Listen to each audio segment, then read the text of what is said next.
नमस्कार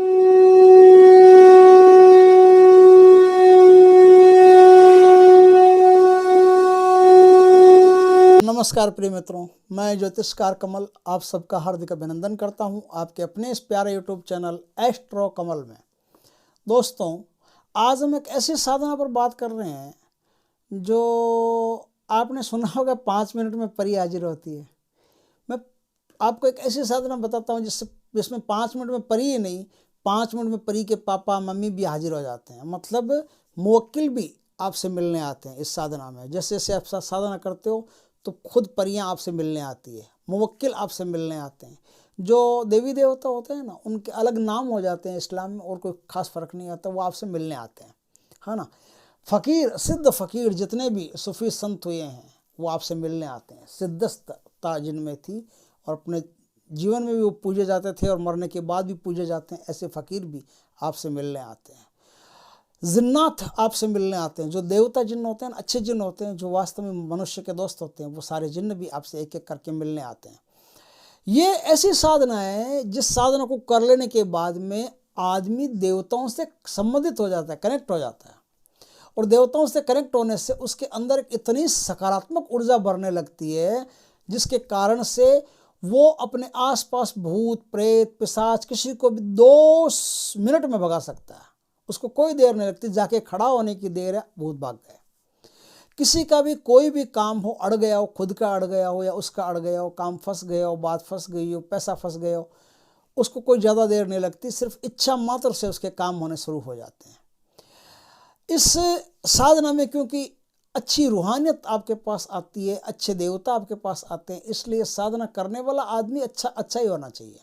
यदि कोई बुरा आदमी इस साधना को करता है तो उसके परिणाम बहुत बुरे हो सकते हैं, क्योंकि इनकी फटकार जो होती है वो सहन करने योग्य नहीं आती।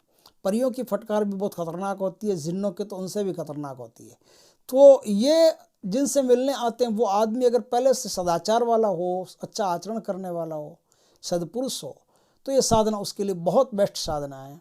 और इस साधना से वो खुद का और दुनिया का दोनों का भला कर सकता है। दोस्तों, ये साधना की कैसे जाती है इस पर हम थोड़ी सी आज चर्चा कर लेते हैं। ये साधना करने के लिए जुम्मेरात के दिन की प्रतीक्षा करनी पड़ती है। जुम्मेरात मतलब बृहस्पतिवार, है ना। बृहस्पतिवार की प्रतीक्षा करनी पड़ती है। चांद के आसपास का बृहस्पतिवार, नौचंदी जुम्मेरात होती है ना, नौचंदी जुम्मेरात, वो नौचंदी जुम्मेरात जिसे कहते हैं वही जुम्मेरात इसमें काम आती है। इस साधना को करने के लिए आपको एकदम साफ सुथरा पाकीज़ होकर के है ना, पाकीज़ा होकर के फिर आपको एक मज़ार पे जाना है। और मज़ार पे जो कोई सिद्ध फ़कीर की मज़ार हो ना, ऐसी मज़ार पे दरगाह पे जाना है और दरगाह पे जा कर के उनसे प्रार्थना करनी है कि मैं मुवक्किलों और जिन्नों और फरिश्तों से संबंधित साधना करना चाहता हूँ। हे देवता, मेरी मदद करें।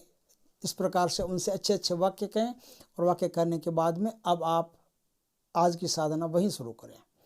इस साधना को करने के लिए आपको क्या करना पड़ेगा? इस साधना को करने के लिए आपको सिर्फ 21 मंत्रों का जाप करना पड़ेगा।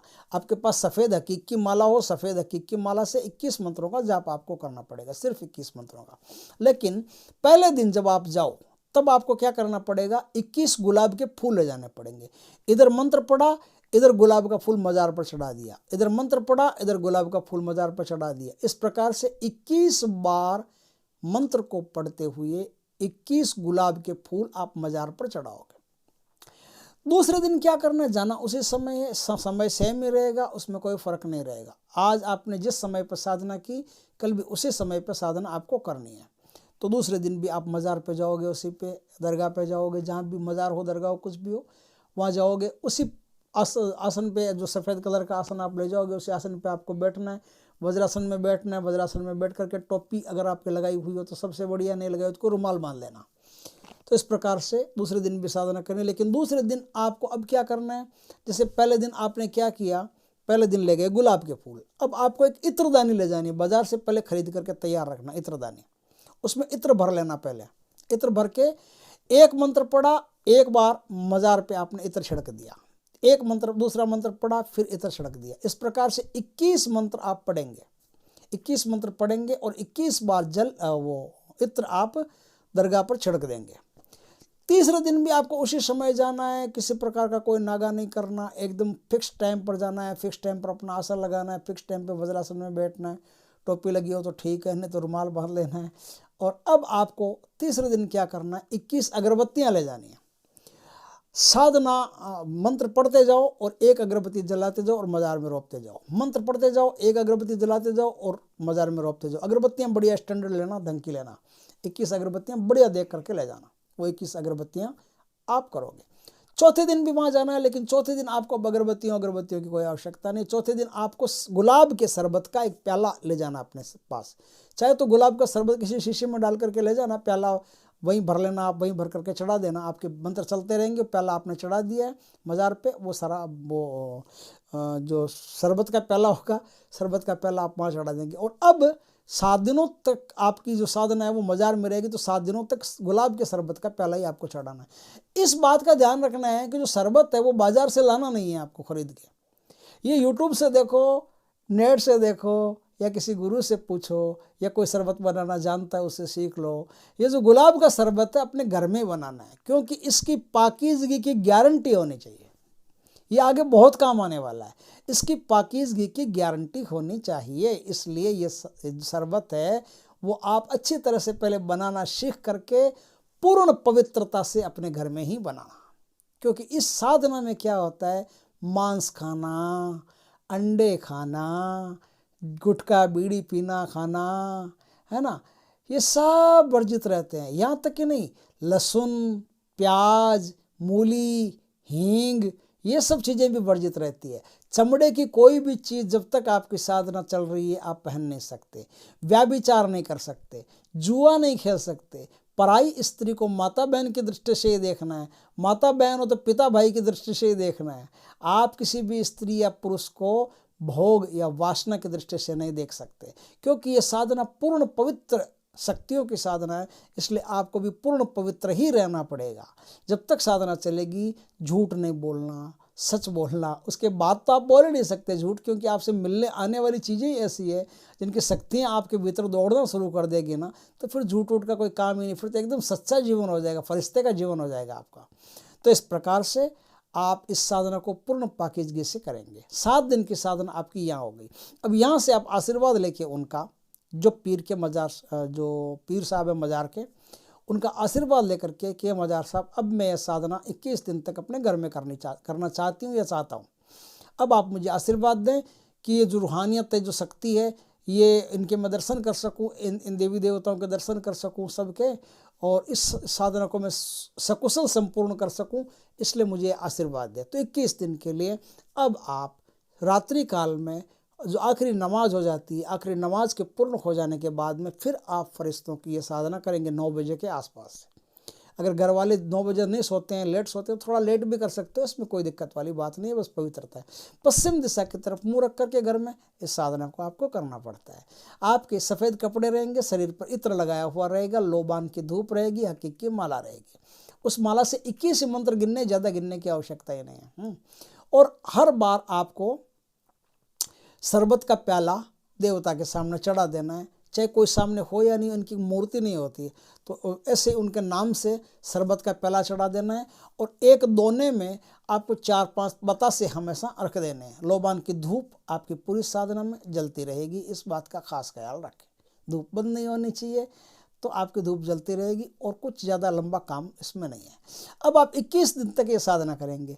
21 दिन तक ये साधना करेंगे, और 21 दिन तक यदि कुछ भी नहीं होता है आपके साथ तो चिंता करने की कोई बात नहीं है।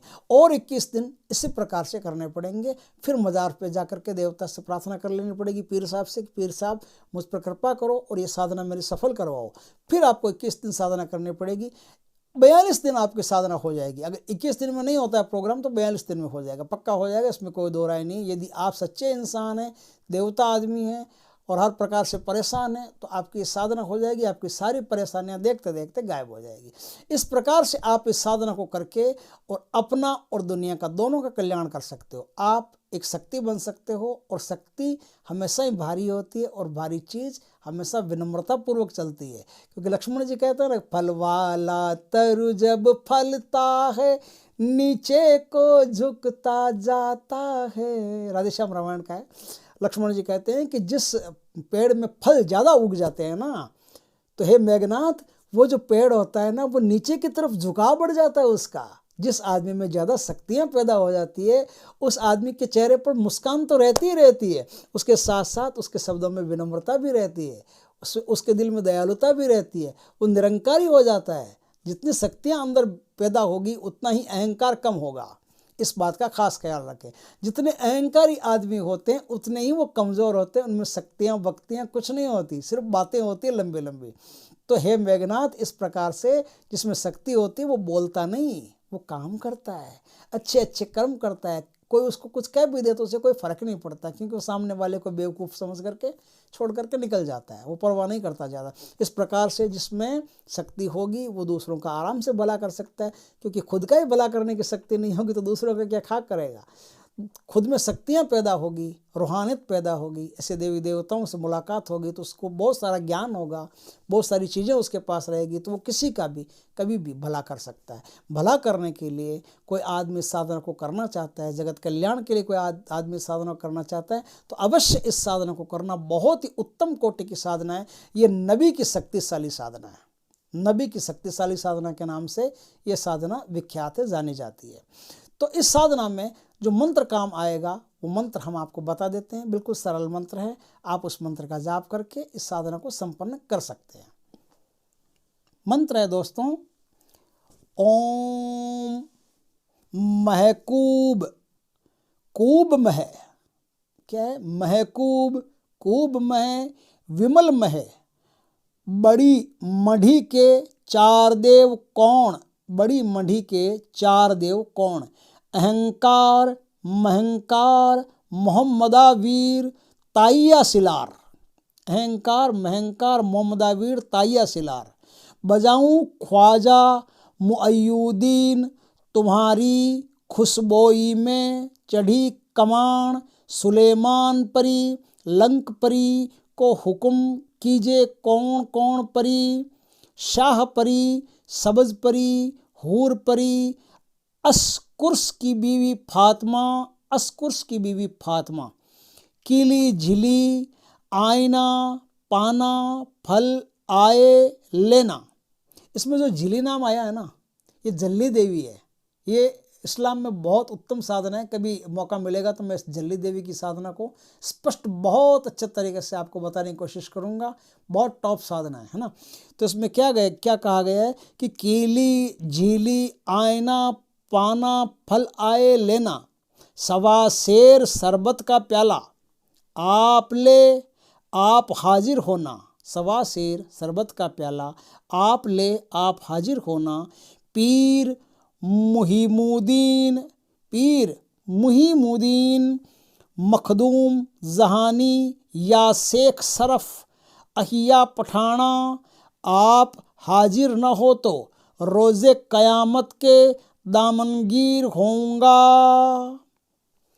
ये मंत्र दोस्तों, इस मंत्र का प्रयोग करके आप एक उत्कृष्ट साधना कर सकते हो और एक बहुत बड़ी शक्ति अपने भीतर पैदा कर सकते हो और एक अच्छा जगत कल्याण के लिए खुद को समर्पित कर सकते हो। दोस्तों वीडियो अच्छा लगा हो तो लाइक करना, कमेंट करना, शेयर करना और यदि पहली बार हमारे चैनल पर आए चैनल को सब्सक्राइब करना, पास में जो बेल आइकन का बटन है वो दबा देना ताकि हमारे ज्ञानवर्धक जानकारीपूर्ण वीडियो सबसे पहले आपके पास आ सके। जय श्री कृष्ण दोस्तों।